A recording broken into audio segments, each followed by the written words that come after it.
Hi friends, hi అందరికీ. ఇవేంటా అని చూస్తున్నారా? రండి చూద్దాం వీడియోలోకి వెళ్ళి.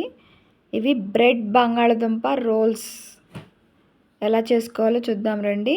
బ్రెడ్ని బాగా ముందు సైడ్నున్న రఫ్ తీసేసాక వాటర్లో వేసి డిప్ చేసి ఇవి బాగా వాటర్ లేకుండా పిండేసుకోవాలి. పిండేసుకొని ఒక బౌల్లో వేసేసుకుందాం బ్రెడ్ని. ఇంకా ఎక్కువ ఉన్నా వేసుకోవచ్చు. తర్వాత ఉడకబెట్టి బాగా స్మాష్ చేసిన బంగాళదుంప, అలాగే వీటిలో ఏమేమి వేయాలో చెప్తాను రండి. కొంచెం ఉల్లిపాయలు ఫ్లేవర్ కోసం, తర్వాత పచ్చిమిర్చి కాకుండా మనం ఎండుమిర్చి ఉంటుంది కదా, దాన్ని మిక్సీకి వేసుకొని అవి వేసుకుందాము, ఒక స్పూను. అలాగే ఉప్పు,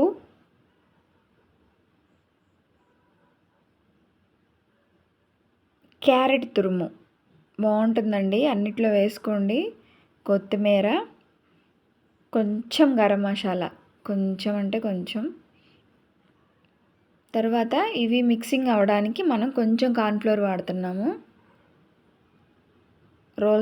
రోల్స్ రావాలంటే కార్న్ఫ్లోర్ కొంచెం వేసుకుంటేనే మనకి రోల్స్లా వస్తాయి. ఇవి బాగా మిక్స్ చేసుకోవాలి.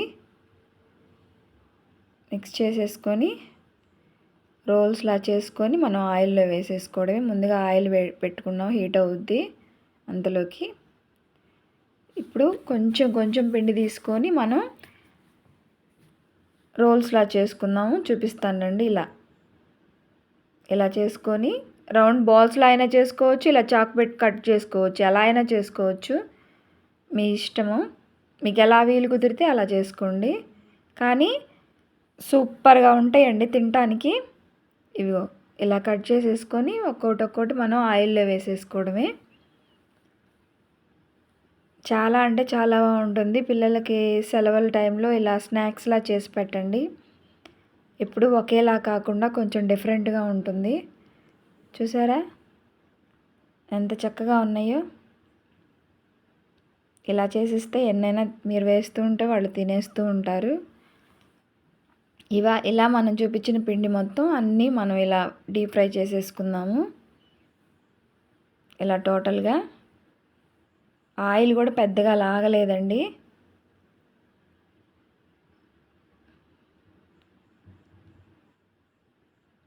ఎంత చేసినా పిల్లలు స్నాక్స్ లాంటివే అడుగుతారు.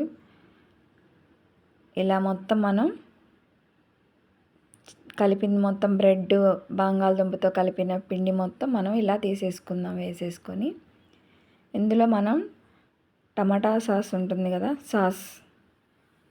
ఆ సాస్ తోటి తింటే చాలా బాగుంటుంది. ఎందుకంటే ఆల్రెడీ మనం మిర్చి అన్నీ వేసేసాం కాబట్టి సాస్తో తింటే చాలా బాగుంటుంది. ఒకసారి ట్రై చేయండి. నచ్చితే లైక్ చేయండి. మా ఛానల్ సబ్స్క్రైబ్ చేసుకోండి. ఇలాంటి ఎన్నో వీడియోస్ మీ ముందుకు వస్తాయి. నచ్చితే లైక్ చేసేసేయండి. ఇంకెందుకు ఆలస్యం.